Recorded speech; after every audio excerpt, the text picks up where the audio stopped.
transformer la vie de quelqu'un autour de toi? Oh, on est loin encore hein, du compte. Si on brillait vraiment, Yoram s'est déjà attrapé là. Alléluia. Quelqu'un va dire, le pasteur brille pas. Et là, il dit, nous sommes la lumière. Il n'est pas dit que les pasteurs la lumière du monde. On est tous concernés. Hein. Il n'y a pas que le pasteur. Mais aujourd'hui, il n'y a plus cette lumière dans ta vie. Regarde-toi. Regarde quand on te regarde. Est-ce que tu donnes envie de devenir chrétien à l'autre de devenir chrétien? Est-ce qu'il voit les ténèbres? Parce que quand il n'y a plus de lumière, c'est les... Et pour dire un chrétien est devenu ténébreux, on va dire non, non, non, non, non. Ah non, je suis sauvé par grâce. Quelle grâce? Est-ce que la grâce rayonne encore en toi? C'est pas le cas. Mais Dieu veut t'utiliser. Et on va encore aller plus loin dans l'image. C'est pas fini. On va prendre maintenant la lumière et le sel. On va le joindre ensemble. Et on va conclure sur ça. Le rapprochement de ces deux symboles du sel avec la lumière. On va me dire ça n'a rien à voir. Dans l'Ancien Testament, frères et sœurs, on préparait l'encens dans les règles de l'art. On lui ajoutait une pincette de sel et ça brûlait avec une jolie flamme. Et quand il mettait du sel dans le feu, et ça lui donnait un éclairage. Vous suivez? Et moins de fumée et d'odeur. Parce que des fois, il y a du feu qui apporte l'odeur.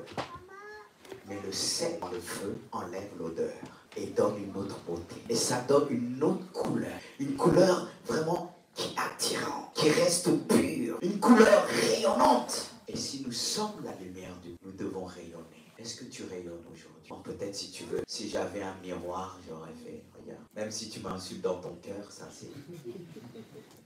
va pas m'arrêter. Mais est-ce que si je suis le sel et la lumière, je vais rayonner? Est-ce que le chrétien d'aujourd'hui rayonne? Je parle à tous les âges, jeunes que vous êtes. Rayonner, il ne s'agit pas de mettre une tonne de maquillage.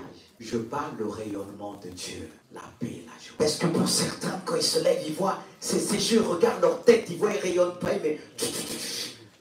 Et ils ne sortent pas sans ça. Dieu veut dire tu es belle. Mais aujourd'hui, tu es plus belle parce que tu ne rayonnes pas. Hein. Tu n'es pas beau parce que tu rayonnes. Qu'est-ce qui fait le charme d'un homme? C'est sa bonté.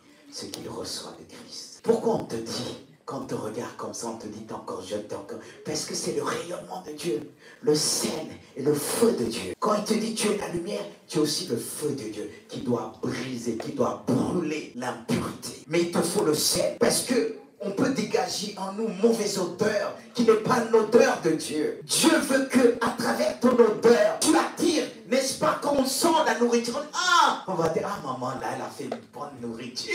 On voit ça attire les enfants, ils deviennent gentils. Il dit, maman, je t'aime. Et des fois, il dit, parce que tu as faim, ils sortent dans la chambre quand ils ont faim, ils sortent. On n'a pas besoin de les appeler, même ils sentent l'odeur. L'odeur attire.